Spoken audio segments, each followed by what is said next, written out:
In this video, I am going to give a brief introduction to the idea of probability. So the study of probability deals with studying how likely it is that something will happen or not happen. Probabilities can be written as fractions or percentages. It really depends on what you're trying to convey and your audience. So before we get into it, I have a couple of vocabulary words that I need to make sure that we're clear on. So an experiment is an observable situation of interest, and the result of that experiment is the outcome. Now, experiments don't have to be elaborate. Flipping a coin and observing whether it lands heads or tails is a probability experiment. Now, the outcome that we're interested in is called an event. The sample space is the collection of all possible outcomes. Now, there are actually two different kinds of probability. There is experimental probability, and that's where we actually do the experiment repeatedly and write down what happens. Then there's theoretical probability. And theoretical probability is what would happen in a perfect world, which we do not live in, but it is the mathematically predicted result. Now, theoretical probability has a formula that you might have seen before. The probability of the event that we care about is the number of ways that an event can happen divided by the size of the sample space. So if the probability of an event is 100%, that means that that event is guaranteed to happen. It will happen every single time. And if the probability of an event is 0, that means that this event is impossible. It will not happen. For example, if you flip a coin and it turns into a chicken, I'm pretty sure that that is impossible. Now, the higher the probability, the more likely it is for that event to happen. And the maximum that probability can be is 100% because it's guaranteed. So we're going to do an example here with some theoretical probability. One ball is drawn from a bag that contains 5 red balls, 2 green balls, and 3 blue balls. So the sample space would be listing everything that could possibly happen. So I've done that here. I've just used the words red, red, red, red, red, green, green, blue, blue, blue. So if we want to find the probability that the ball that we pick is red, by the way, when we write P and then parentheses, that does mean find the probability of the thing in parentheses. So we know the formula is that we just have to take the total number of red balls divided by the total number of balls in the bag.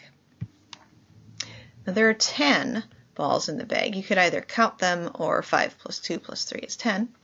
So I know that there's 10 items in my sample space, and 5 of them are red. So that means that the probability that I get a red ball is 5 out of 10, or 50%, or 1/2, or however you prefer to write this. So similarly, in the same situation here, the probability that I would draw a green ball is 2 out of 10 because there are 2 green balls out of the 10 possible. And the probability that I get a blue one is 3 out of 10. When you're doing the same setup but different events, the denominator does not change. Here's a different one. Let's find the probability that the ball that you select is either blue or green. So this time, if I want to do my probability, I know that the probability of it being blue or green is the number of blue or green balls divided by the total number of balls. Total is still 10, that hasn't changed. So I just count how many of the balls in the set satisfy my requirements, and there are 5 of them. So the probability that I get blue or green is 5 out of 10. Now, one thing I want to point out here is that the probability that I got a green one was 2 out of 10.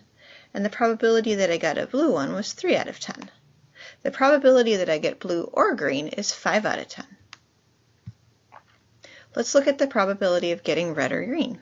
Same idea here is that we're going to look for the number of red or green balls divided by 10 because I haven't changed how many balls there are. And there are 7. 5 red and 2 green make 7. And again, I want to point out here that there were 5 out of 10 for red, and our probability for green is 2 out of 10. So there's a little bit of a pattern here.